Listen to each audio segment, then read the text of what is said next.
Good evening. ভারতবর্ষের এটি একটি ঐতিহ্যবাহী রাইড, যেটি দীর্ঘদিন ধরে চলে আসছে। কলকাতায় ঘোড়ার গাড়ি দেখা যায় ভিক্টোরিয়ার উল্টো দিকে। এখানে একটা সার্ভিস দেওয়া হয়, যেখানে ময়দানের কিছুটা এরিয়া ঘোড়ার গাড়ি করে ঘোরানো হয়। এখানে সারি সারি দিয়ে দাঁড়িয়ে রয়েছে সুন্দর সুন্দর ডিজাইনের ঘোড়ার গাড়ি। এখানে প্রায় 30টির বেশি ঘোড়ার গাড়ি আছে। আপনি চাইলে এগুলিকে ভাড়া করতে পারেন। যে কোনো অকেশনে, উৎসবে, বিয়েবাড়িতেও ভাড়া দেওয়া হয়। এই ঘোড়ার গাড়িগুলি একদিনের ভাড়া প্রায় 12,000 টাকা। আর প্রতিদিন ভিক্টোরিয়ার সাউথ গেট অথবা 1 নম্বর গেটের সামনে সকাল 8টা থেকে রাত 8টা পর্যন্ত দাঁড়িয়ে থাকতে দেখবেন এদেরকে। এই রকম ঘোড়ার গাড়ি চড়তে হলে অনেকটা অর্থ ব্যয় করতে হবে। প্রত্যেকটা রাইডের সময়সীমা প্রায় 15 থেকে 20 মিনিট। তার জন্য আপনাকে ব্যয় করতে হবে প্রায় 500 টাকা। 1 জন, 2 জন অথবা 4 জন বসতে পারবে ওই গাড়িতে, অর্থাৎ একটি রাইডের মূল্য 500 টাকা।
ভিক্টোরিয়া মেমোরিয়ালের ইস্ট গেট মানে সেন্ট পল ক্যাথিড্রাল চার্চের ঠিক অপোজিটে লাইট অ্যান্ড সাউন্ড শোয়ের টিকিট পাওয়া যায়।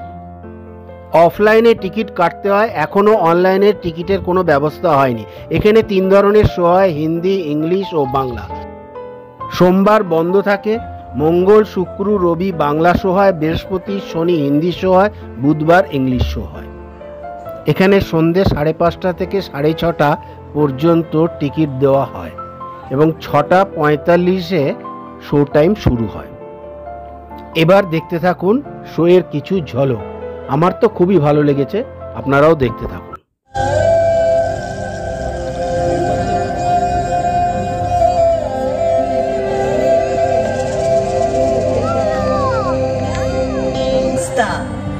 বদলে যাচ্ছে, সেমও থাকছে। কলকাতার সিন উঁচু থেকে সার্ভে করছি অনেক অনেক দিন। সেসব গল্প বলবো এবার। 1, 2, 3। উনি তো 1930-এ কলকাতার মেয়র হয়েছিলেন। কংগ্রেসের প্রেসিডেন্ট হয়ে তিনি ভারতেরও আত্মায়। তবে ব্রিটিশদের চোখে এক মন ধুলো দিয়ে ওই মহা নিষ্ক্রমণ। 3-4 রকম ছদ্মবেশ, একেবারে থ্রিলার। তার উপরে আক্ষরিক অর্থেই তিনি মৃত্যুহীন। এরকম সুপার হিরো কলকাতা আর পাইনি।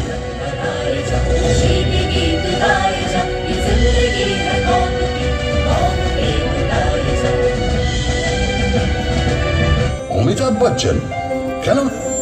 বারে তিনি কলকাতায় চাকরি করলেন, নাটক করলেন, আর সিনেমাটা কিনা মুম্বাইতে গিয়ে করতে হলো। কি হতো বাংলা সিনেমার নায়ক হলে? সে তো ক্লিফ রিচার্ডও ছোটবেলায় কলকাতায় ছিলেন, মানে হাওড়ায়। কিন্তু সে তো একই হলো, অত বড় একটা গায়ক। এখানে থাকলে হয়তো সুমন চ্যাটার্জির মতো জীবনমুখী শুরু করে দিত।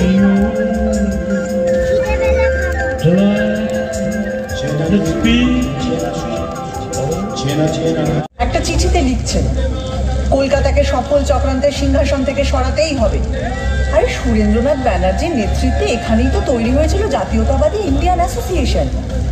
তারপরে এখানেই হয়েছিল অল ইন্ডিয়া ন্যাশনাল কনফারেন্স, আর সেই থেকেই তো কংগ্রেস।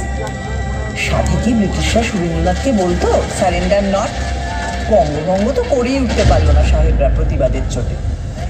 তুমি আমারই মতো কখনো হাওয়া দিলে বাই বাই করে ঘোরো, আর কখনো গাঁটের ব্যথায় ঘুরতেই ভুলে যাও।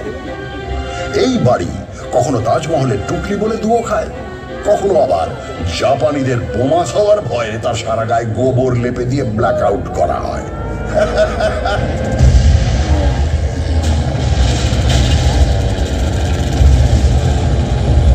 কত হাসির তো কিছু নেই, তোমার মুখে তো কঙ্কালির পৌঁছ নেই বাপু।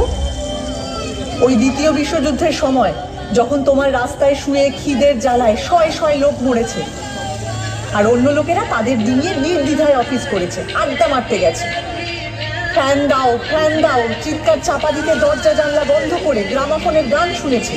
এই বাড়াবাড়ি না থাকলে বাইজি নাচের সমজদারিও থাকতো না, তাদের টাকায় ঢালাও স্কুল কলেজের পত্তনও হতো না।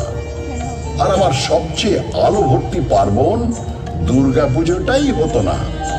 দুর্গা পুজোটাই হতো না? ওমা, কেন? আরে শোভাবাজারের বাবু নবকৃষ্ণ দেব মাদ্রাসা তৈরির জন্য প্রচুর টাকা দিয়েছেন। ওই যে ইস্ট ইন্ডিয়া কোম্পানির এজেন্ট জব চার্নক প্রচন্ড বৃষ্টি বাদলার মধ্যে নৌকো ভেড়ালেন 1690-এর 24শে আগস্ট। ব্যাস, চাকা গড়াতে শুরু করলো। তোমার ইতিহাসেরও শুরু। আসার অনেক আগে থেকেই কলকাতার জমিদার ছিলেন, তাই ইতিহাসটা ওখান থেকে শুরু নয়। আর 2 নম্বর ভুল হচ্ছে, চার্নক এসে যে চাকাটা খারাপ রাস্তায় গড়ালো তাও কিন্তু নিশ্চিত নয়। রামমোহন রায় সতীদাহ বন্ধ করলেন ঠিকই, কিন্তু অত বড় কাজটা কি করতে পারতেন যদি লর্ড বেন্টিঙ্ক না সাহায্য করতেন? দ্বিতীয়ত, এই মিশেল, এই আহরণ হজম করার ক্ষমতা, এ জিনিস আমার মজ্জায়। ঠিক বলেছ। সত্যজিৎ রায় প্রাচ্য পাশ্চাত্যকে সমান মুগ্ধ করেছেন, আর এই জন্যই 1992 সালে তিনি পেলেন লাইফ টাইম অ্যাচিভমেন্ট অস্কার পুরস্কার। সুনীল গঙ্গোপাধ্যায় যতদিন, কমল কুমার মজুমদার ততদিন, পঙ্কজ রায়কে আমরা মাথায় তুলে রাখব, সুদে ব্যানার্জিকেও, হেমন্ত মান্না সন্ধ্যাকেও সিংহাসন দেব, সুচিত্রা মিত্র, কণিকা বন্দ্যোপাধ্যায়কেও কুর্নিশ জানাবো, সঙ্গে নির্মলা মিশ্র, প্রতিমা বন্দ্যোপাধ্যায়কেও। নিখিল ব্যানার্জির সেতারে বুঁদ থাকবো। এগুলো হুজুগ নয়, বাস্তবের যথোচিত সম্মান দিয়ে তাঁদের থাকা খাওয়ার সংগ্রামে পাশে দাঁড়ানোর কাজ করেছিল বলে বাম রাজনীতি একসময় অনেকখানি মিশে গিয়েছিল আমার ডিএনএতে। উদ্বাস্তুরা তো আবারও এসেছেন বাংলাদেশের মুক্তিযুদ্ধের সময় 1971-এ, এখনো অনেকে আসছেন। কলকাতা তো কাউকে ফেরায় না।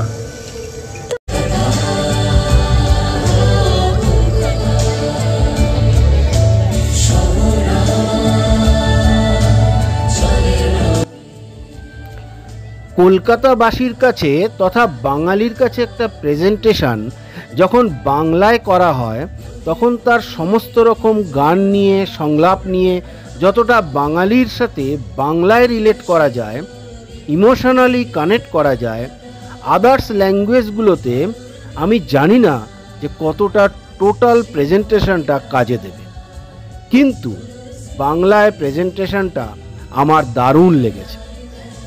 আমার এই ভিডিওটা যদি আপনাদের ভালো লেগে থাকে তাহলে লাইক, শেয়ার, সাবস্ক্রাইব করে দেবেন।